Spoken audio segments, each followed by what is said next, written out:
Hey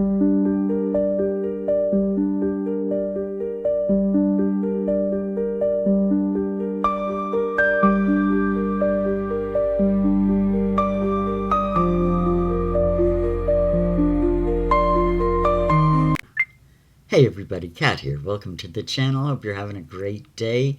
It is Tuesday, and I want to talk about the events of Saturday night. That's right.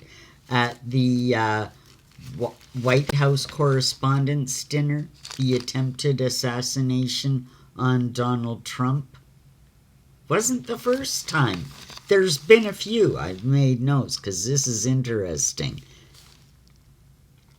And it's very, very weird. Let's go back a ways and look at these. June 18th, 2016. During Donald Trump's presidential campaign at Treasure Island Hotel and Casino in Las Vegas, Michael Stephen Sanford, a 20-year-old British man, he tried to grab a Secret Service agent's gun. He was subdued, he was imprisoned, and later deported back to the UK. In 2018, there were the ricin threats through the mail. October 1st, envelopes containing castor beans, originally identified as ricin, were sent to Trump and the Pentagon. They were intercepted, and Navy veteran William Clyde Allen III was arrested. He was remanded for psychiatric treatment. In 2024 in Butler, Pennsylvania, and this is probably the most known incident, interestingly, because during President Trump's campaign, this was the only rally that the networks bothered to televise. You know how they didn't want to give him any press, didn't want to give him the time of day. They never televised his events, except for this one. Later, we learned about the kind of lax attitude towards security that the Secret Service exhibited. More about that in a little bit. July 13th, Thomas Matthew Crooks, 20 years old. He was shot and killed by a Secret Service sniper. But the question remains how he could have positioned himself on an adjacent roof without being spotted. Well, this goes back to the lack of security at the time. The head of the security, the female agent, said she was worried, the reason that the roof he was found on hadn't been covered by security was, the pitch of the roof was kind of steep. She was worried about the safety of her agents. These are trained shoot-to-kill sniper agents. Shouldn't be worried about the pitch of a roof. They've done these kind of sorties before. It's crazy. And the other night in Washington at the Hilton Hotel, the White House Correspondents' Dinner, Cole Thomas Allen got through security, raced through the lobby of the hotel to storm the banquet room. Shots rang out. One Secret Serviceman was hit, but he was fine. He was protected by his vest. There's high strangeness surrounding all of these incidences. You can smell the conspiracy. You can smell the deep-statedness of it all. One way to spot a set-up kind of false flag shooter, and by false flag I don't mean nothing happened, I mean what happened isn't what they're telling you what happened or what they're telling you saw, what they want you to see. So how to spot a deep state operation? The shooter will be discovered to always have psychiatric issues of some nature. He'll either be under treatment or had been.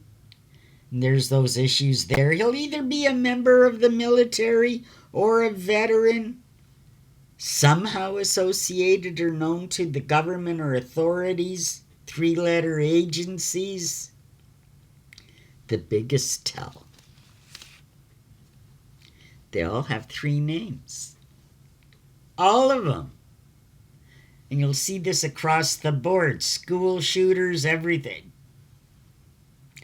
It's a way to spot it. Michael Stephen Sanford, William Clyde Allen, Thomas Matthew Crooks, Cole Thomas Allen. Go look at my video, Birth of a Conspiracy Theory. It's all about Charlie Kirk shooter. Tyler James Robinson, who has serious psychiatric issues. He was known to authorities, and he had some interesting conversations with some real interesting people shortly before the shooting. It was so obvious something was off from the beginning. That's why I did that video. They're all patsies, somehow managed and manipulated by deep state agents. Let's go back. JFK. Lee Harvey Oswald. 3 names, military and 3-letter agency associations. Patsy. MLK, James Earl Ray.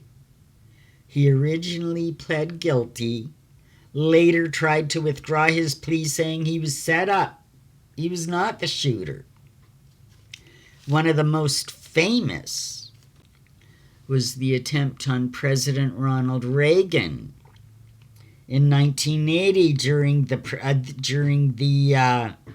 campaigns. Curiously, that happened at the Washington Hilton as well.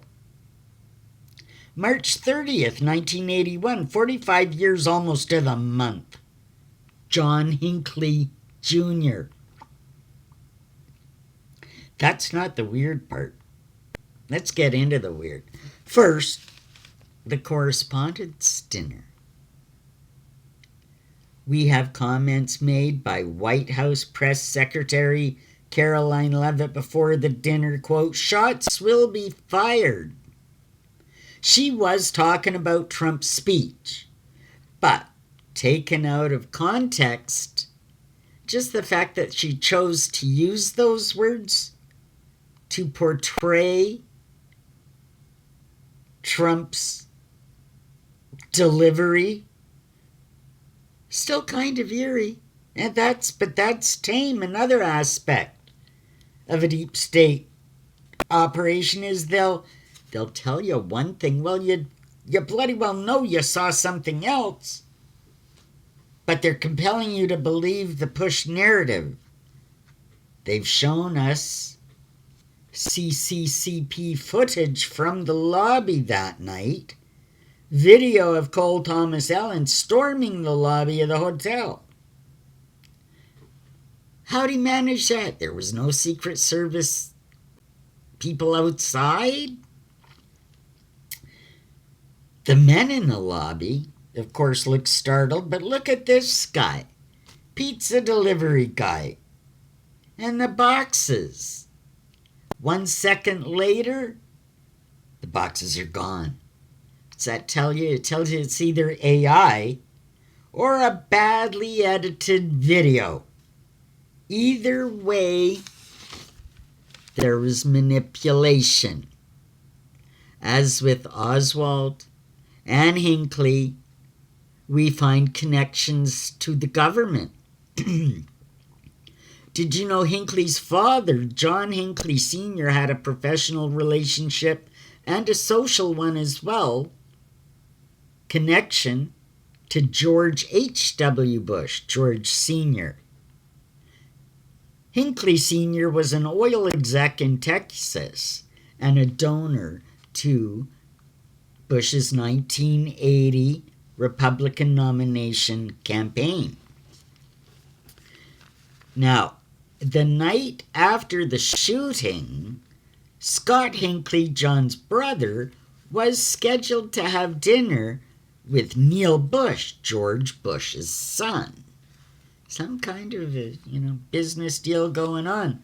Now, there's high weirdness in all of these. Nothing is as it seems. And the fact that the deep state has been operating this way for decades and still tries to gaslight us with the accepted narrative, even if you've never paid attention before, compels you to look at things in a different light from here on out. Hope you enjoyed this. Like, subscribe, leave me a comment. I want to know what you're thinking. If you want to leave me a tip, you can do so on the link to Ko-fi. And we will see you in the next one. Take care, everybody. Bye for now.